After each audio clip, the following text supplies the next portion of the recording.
Bienvenidos a Contacto Social, el informativo de los trabajadores. En nuestro programa del día de hoy se cumplen 30 años de la central más importante del país, la Central Unitaria de Trabajadores CUT. Después acompañamos las movilizaciones y el foro contra la reforma tributaria organizado por los compañeros de Cinedian, la UNED, ANEBRE y la Unión Sindical Obrera y CODEMA. Y por último, nos acompaña el día de hoy el compañero Freddy Pulesio, que nos va a contar cómo el gobierno colombiano se ha escudado en los precios del petróleo para lanzar esta reforma tributaria regresiva para todos los colombianos. Compañero Freddy, un saludo a Contacto Social. Muy buenos días a todos, muchas gracias por estar aquí, agradecerles a todos. Bueno, Freddy, exitoso el foro de la reforma tributaria y gustó mucho el tema que usted expuso sobre lo de los petróleos, ¿no? Pues sí, efectivamente el gobierno ha planteado la necesidad de una reforma tributaria sobre la baja del precio del petróleo. Argumenta que por esta caída de los precios el Fisco Nacional deja de percibir 22 billones y que aunado a la tasa cambiaria, que son otros 8 billones, pues hace un hueco fiscal enorme. Nosotros queremos desmentir el tema del precio del petróleo como excusa para la reforma tributaria. Freddy, Venezuela, todos conocemos que Venezuela es un país petrolero, ¿Colombia es un país petrolero? Nosotros no tenemos tanta cantidad de petróleo como Venezuela, pero en Colombia está la roca formadora y en Venezuela la roca acumuladora más importante. Ellos tienen el crudo como más localizado, el nuestro está más disperso, pero no deja de ser unas reservas importantes. ¿Qué hemos hecho? Nosotros en 100 años de industria petrolera que vamos a cumplir ahorita en el 21, hemos extraído alrededor de 8.000 millones de barriles de reserva. La British Petroleum considera que todavía tenemos 47.000 millones más. Echeverry hace poco decía que 53.000. Un señor Víctor Solón, ingeniero eléctrico, mediante medición electromagnética, considera que hay 208.000 millones de barriles de reserva todavía. Es decir, en los presupuestos más conservadores hemos explotado una parte y nos quedan 6 partes más por trabajar. Es decir, tenemos todavía un mar de petróleo en las condiciones en que hemos trabajado. ¿Por qué el gobierno colombiano se excusa en la crisis del petróleo para decir que necesita aplicarle esta reforma tributaria a los colombianos? Ellos argumentan que los precios actuales que han estado alrededor de $40 barril y que ya comienza a subir, que es la otra, ya estamos en más de 50, que esos $40 son precios bajos. Eso no es cierto. ¿Por qué? Nosotros nacimos a la industria petrolera en 1921. De 1921 a 1971 tuvimos precios constantes del 2008 de alrededor de $20 barril, ni siquiera esos $20, por debajo de los $20. Y si hicimos a Ecopetrol con $20, ¿por qué $40 no nos va a servir? En segundo término, tuvimos un momento de importación de petróleo. Nosotros entre 1976 y 1986 tuvimos que importar petróleo y en ese momento el petróleo estuvo a $100 barril. ¿Cuánto pagamos?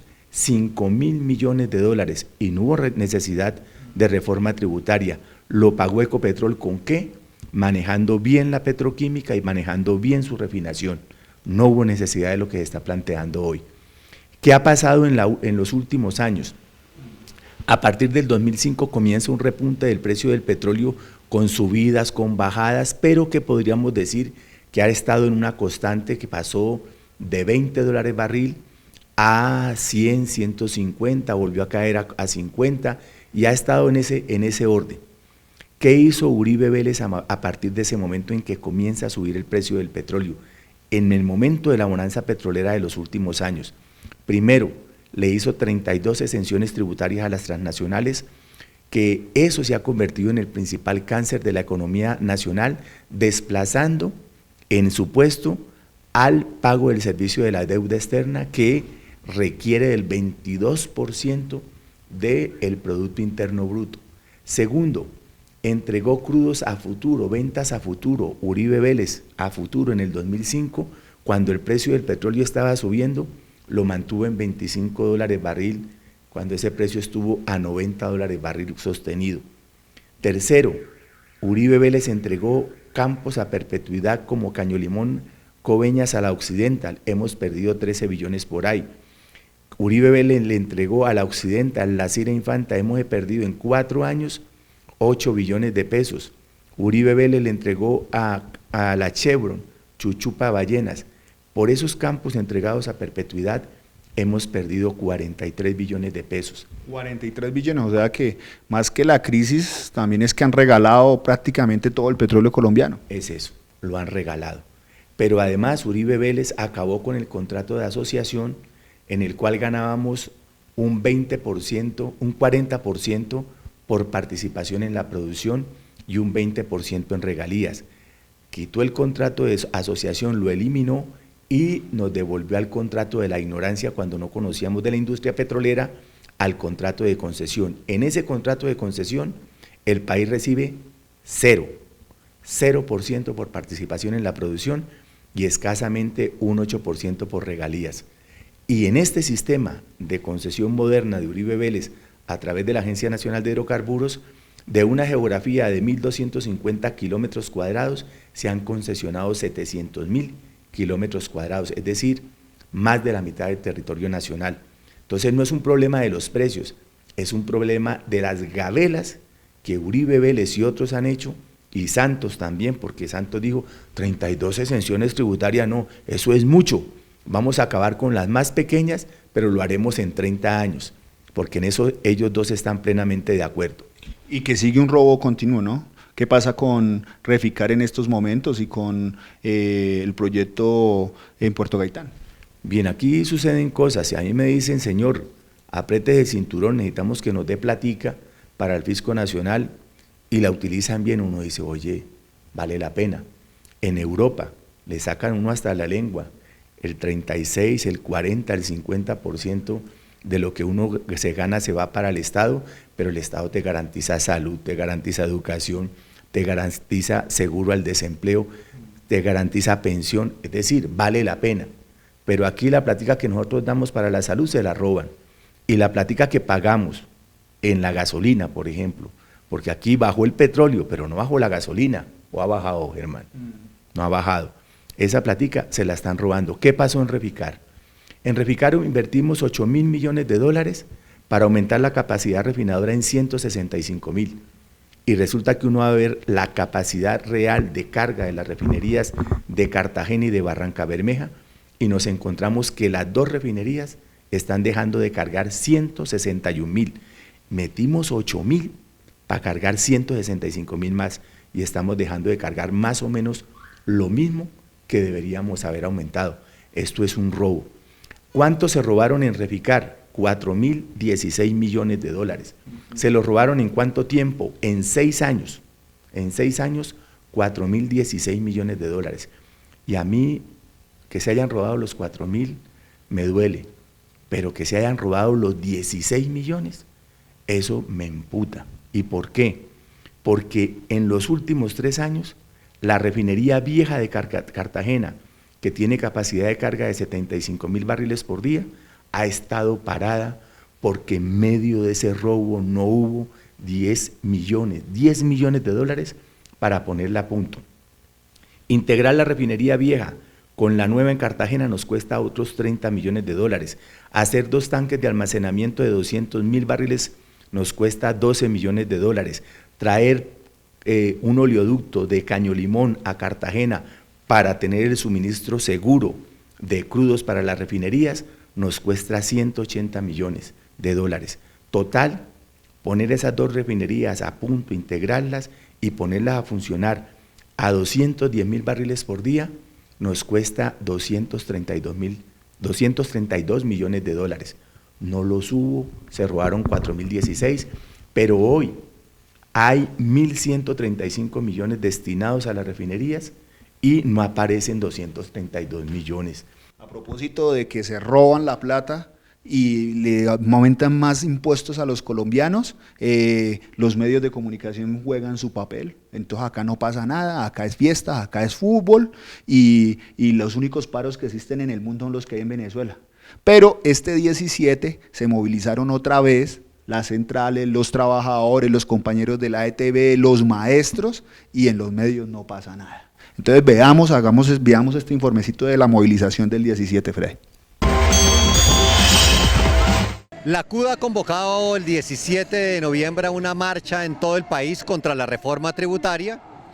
Esta reforma es una reforma que beneficia a los ricos. A partir del año entrante van a dejar de pagar 2 billones de pesos, mientras que los pobres, por IVA, por el impuesto a las bebidas azucaradas, por el impuesto a los 200 pesos al galón de gasolina, a partir del año entrante vamos a pagar 9 billones más de impuestos. Esta es una reforma regresiva y por eso la CUT ha protestado el 17 de noviembre a lo largo y ancho del país y estamos preparando la protesta para el 27 de este mes. La CUT llama a todos los trabajadores del país a que en su empresa, a que en su institución se vinculen al sindicato, se afilen al sindicato y se vinculen a la lucha social contra la política del gobierno del presidente Santos, contra la reforma tributaria. Bueno, en TOC Nacional, ¿por qué se está movilizando el día de hoy? Tenemos muchos motivos, compañero, para eso. Primero, estamos en contra y rechazando la reforma tributaria del gobierno neoliberal del presidente Santos. Segundo, estamos rechazando y totalmente en contra del nuevo modelo de salud mía, que es un modelo nocivo para nuestro pueblo colombiano. Aparte de eso, hay muchísimas cosas, están cerrando hospitales, están liquidando, estamos ahorita pendientes del nuevo aumento salarial, estamos luchando por todo este gobierno corrupto y amañado que tenemos en este país en este momento. Aparte de eso, estamos apoyando también el proceso de paz, por eso estamos en las calles, por eso estamos en la lucha y por eso queremos ser escuchados por el gobierno. También quiero denunciar a todas las CIAs que lo único que hacen es ir en contra del pueblo, no hacen nada, no sirven para un carajo. Bueno, muy importante la presencia de los compañeros del Casanare, los compañeros de Boyacá, los compañeros del Huila, de Cundinamarca, que hicieron presente en esta gran movilización, que finalizando el año, el magisterio vuelve y se moviliza en contra de toda la política tributaria del gobierno de Santos, llamando a una salida política al conflicto social armado, a unos acuerdos con el ELN. En este sentido, la movilización de hoy fue importantísima y en el caso de Bogotá, rechazando toda la política privatizadora del alcalde Peñalosa, que viene entregando y feriando todo el patrimonio de los bogotanos, de los colombianos, porque esas empresas fueron construidas con nuestros impuestos, como es la empresa de energía, la empresa de acueducto, los colegios del distrito que también están siendo entregados en concesión. Entonces, por lo tanto, nosotros estamos saludando esta movilización muy importante, la presencia de todos los compañeros y compañeras. Compañero, ¿por qué se están movilizando el día de hoy aquí en Bogotá? Hoy hemos acudido a un llamado de la Central Unitaria de Trabajadores, como FECODE afiliado a esa organización, nuestro sindicato también. Pues hay temas de fondo como la reforma tributaria, problemática de nuestro sistema magisterial, como reformas de decretos, sistema de salud, pagos de horas extras, horas diurnas, de salarios, primas y sobre todo que el gobierno nos ha venido incumpliendo en el proceso de evaluación con carácter diagnóstico formativo a los compañeros del 1278. El maestro en este momento está marchando y con eso también está formando, está dando una pedagogía al pueblo colombiano porque realmente nosotros debemos unirnos contra esta reforma tributaria. La educación tiene sus crisis y también esta reforma tributaria la va a afectar enormemente, con menos recursos para todo el pueblo colombiano. Bueno, una delegación bastante significativa de maestros del departamento del Meta. Estamos atendiendo la convocatoria de FECODE y unidos con la ADE para engrosar esta movilización contra la reforma tributaria, contra toda la política del gobierno de Santos y con toda la política antinacional en el sector educativo que viene agenciando el Ministerio de Educación Nacional. Creemos que estas marchas, estas protestas son el único camino que le queda a los asalariados, al pueblo colombiano, para exigir unos verdaderos derechos. Nosotros ya estamos planteando la necesidad de un paro nacional indefinido contra todas las políticas del gobierno de Juan Manuel Santos y en el caso del distrito iniciar el proceso de revocatoria del mandato del alcalde Peñalosa porque no vamos a seguir permitiendo que siga feriando el patrimonio público. Bueno, ahí está. Colombia se moviliza y en los medios no pasa nada. ¿Cómo la ves, Freddy? Esto es una lástima porque nos tienen embobados pues con este tema de fútbol. A mí me gusta el fútbol y quiero que la selección Colombia vaya, los muchachos se la jueguen. Una bacanería, ese espíritu del equipo. Pero oye, hay que sudar la camiseta y los colombianos tenemos que sudar la camiseta por este país, que no es solamente fútbol, que no son reinados de belleza, que es el día a día, que es la angustia de cada colombiano. Nosotros tenemos suficiente riqueza, que somos un país rico, este no es un país pobre, este es un país supremamente rico. En el caso del petróleo, nosotros tenemos la cantidad suficiente para invertir, tenemos los campos petroleros necesarios para abastecer el consumo nacional, tenemos 3 refinerías, 2 en Cartagena y 1 en Barranca, con la capacidad de autoabastecernos y dejar de importar 4.700 millones de dólares anuales en combustible. Recuerden, en Reficar se robaron 4.016 millones de dólares, pero lo hicieron en 6 años. El otro robo que no aparece, el que están ocultando, es la subutilización de nuestras refinerías para justificar la importación de combustibles en un robo de 4.700 millones de dólares por año, 2012, 2013, 2014, 2015 y lo que va de 2016, vamos por la misma. Entonces, ¿qué decimos nosotros?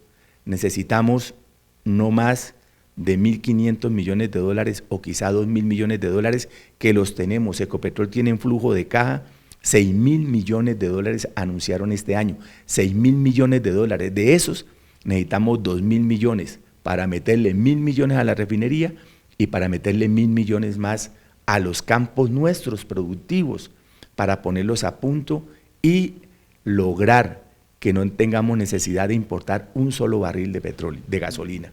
Por esa vía vamos a garantizarle al país que 2 veces lo que hoy el gobierno pretende recaudar con esta reforma tributaria.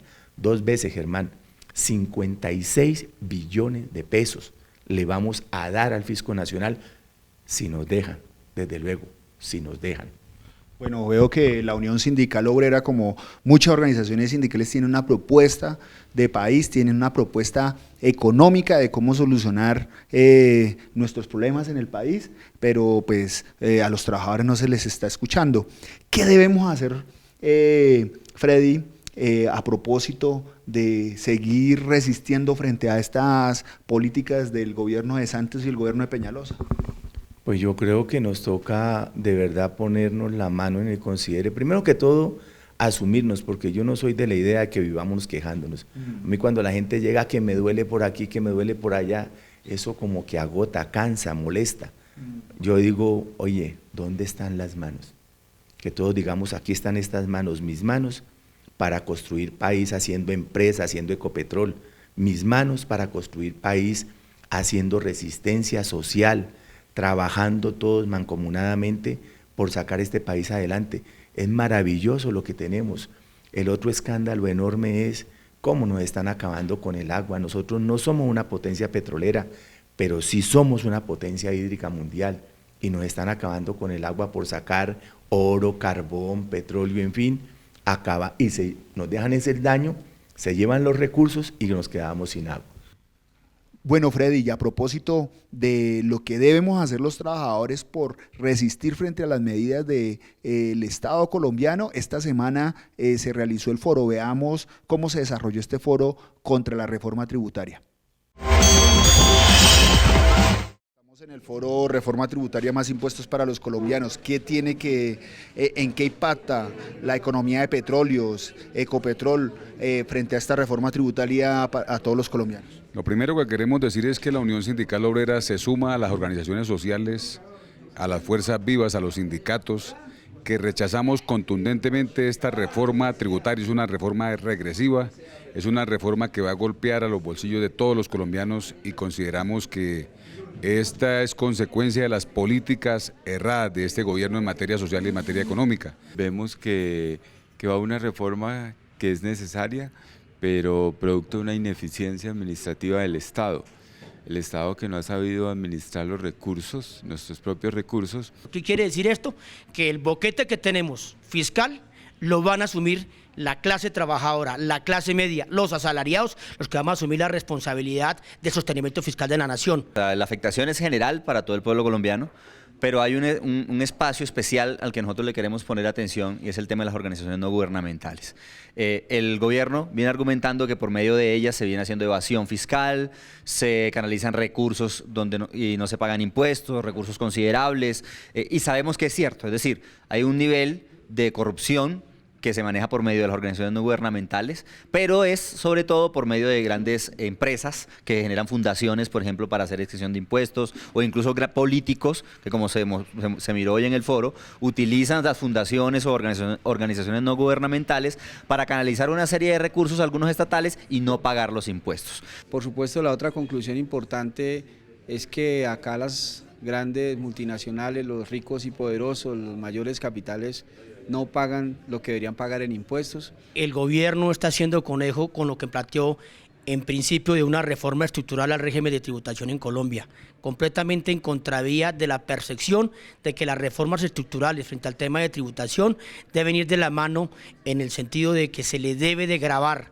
a quien más gana, más paga. Y aquí lo que está haciendo el gobierno del señor Santos es gravar a la clase media, a los estratos 1 y 2 a través de aplicarle el IVA a elementos básicos, algunos elementos básicos fundamentales de la canasta familiar. Pero a mí me parece en primer lugar que es muy importante el ejercicio que hace el movimiento sindical y de la economía solidaria al no solamente plantearse un análisis crítico de la propuesta del gobierno, sino que ya tiene elaboradas una serie de propuestas alternativas desde los trabajadores, desde los sectores de las pequeñas y medianas empresas y desde las entidades sin ánimo de lucro que trabajan con la comunidad. Fíjese que frente a los temas académicos y frente a las conversaciones, cuando se plantean espacios técnicos donde hay que conocer la cifra, hay que conocer el tema de fondo, pues hay cierta resistencia de la ciudadanía del común.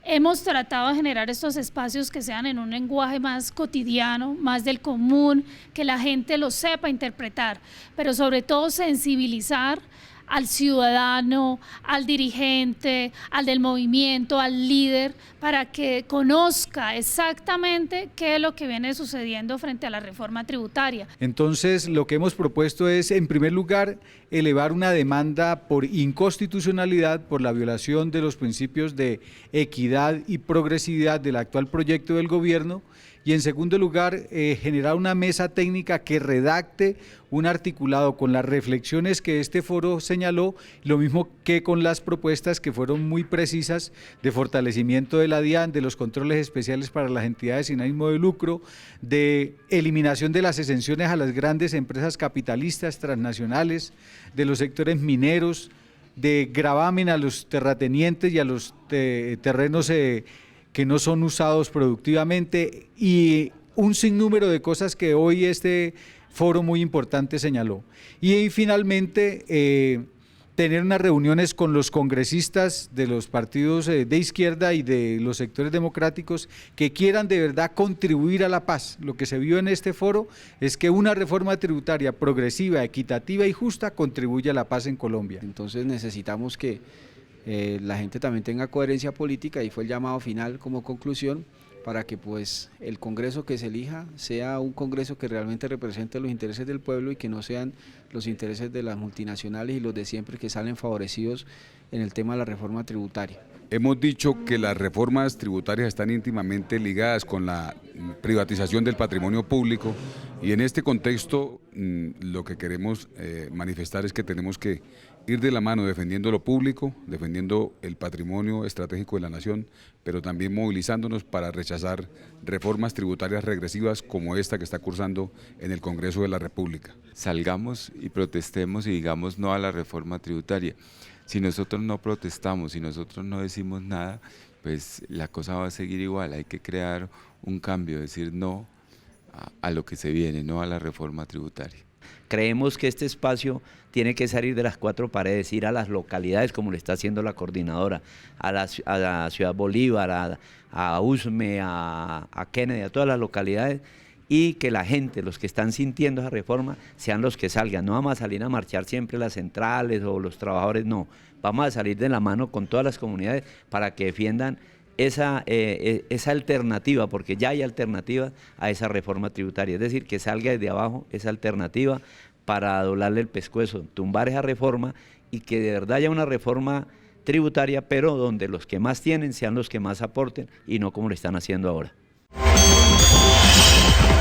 Bueno, demasiado interesante que se sigan forjando esos espacios de unidad intersindical. Yo creo que es la mejor forma que tenemos para darle a entender a la ciudadanía y a los trabajadores de que unidos y con este tipo de foros podemos fortalecer la lucha hacia esas políticas que nos quiere imponer el Estado colombiano. Compañero Freddy, ¿qué fue lo que más le gustó del foro? Bueno, a mí me llamó la atención lo que decía, el tema de cómo al indigente se le grava con IVA en el buzzer, mientras que al banquero que se está forrando de plata no paga un solo peso de impuesto y por el contrario tenemos que darle el fisco nacional al pobrecito banquero. Segundo, yo viví en Europa y vi cómo esos países se desarrollaron a través de la explotación de sus recursos naturales. Aquí tenemos suficientes recursos. ¿Qué es lo que tenemos que hacer? Que haya una redistribución de la riqueza, que la explotación de esos recursos naturales iluminen las condiciones de vida de los colombianos y no se convierta en un extractivismo que le sirve a las empresas transnacionales, nos deja un daño y por el contrario, esto de la excusa del precio del petróleo para hacer una reforma tributaria como la que nos pretenden imponer es totalmente lesiva. Y tercero, ojo, si llegan a vender Ecopetrol, nosotros tenemos que pagar 3 veces lo que hoy nos están imponiendo. Bueno, Freddy, y a propósito de la resistencia de los trabajadores colombianos, precisamente esta semana se cumplen 30 años de la gloriosa Central Unitaria de Trabajadores. Entonces nuestro equipo de trabajo desarrolló este pequeño recuento de la historia de nuestra central. Veámosla. En 1981 realizamos el encuentro de solidaridad y protesta en Zipaquirá, cuyo fin principal era buscar la unidad del movimiento sindical que asistió y conducirlo a una sola central, que fue lo que dio origen a la CUT. En 1983 nosotros asistimos al Congreso de la CSTC y por la decisión de CSTC de trabajar hacia una central unitaria, convocando a todo este sector que lo denominábamos el sindicalismo independiente, en 1983 se crea la coordinadora Procentral Unitaria. Ese fue el nombre que le dimos porque nosotros estamos marchando hacia la creación de una central unitaria. En el mes de febrero del año 86, FECODE convoca con otras organizaciones un encuentro nacional de sindicalismo independiente que realizamos en las instalaciones del CINEP. En ese evento, bueno, la discusión, dijimos, sigamos discutiendo, pero al final del evento, los compañeros del Frente Popular se acogen a la propuesta aprobada en el Congreso de FECODE, de Central Unitaria, y lanzamos un llamamiento. Y luego eso se remacha con que el gobierno de Belisario nombra a Jorge Carrillo ministro, y entonces él utiliza muy bien el ministerio para acabar de hacer los lazos de unidad, fundamentalmente con la gente del partido, y el partido generó a las corrientes políticas de los independientes y se hizo un acuerdo. Si uno lee la declaración de principios y los textos que salieron en aquel congreso, la CUT es una central que nace para la lucha de los trabajadores por la instauración del socialismo, de la dictadura del proletariado, la lucha contra la propiedad privada, etc. Yo no sé todavía, y no me lo he podido explicar, cómo Jorge Carrillo, que era pues un dirigente sindical liberal, católico, cristiano, creyente, pues, o Hugo Becerra, firmaron esto, pero se aprobó. Es decir, se dijo que la CUT era una central unitaria, clasista, revolucionaria, no sé qué. Bueno, hemos dicho, era para la construcción del socialismo.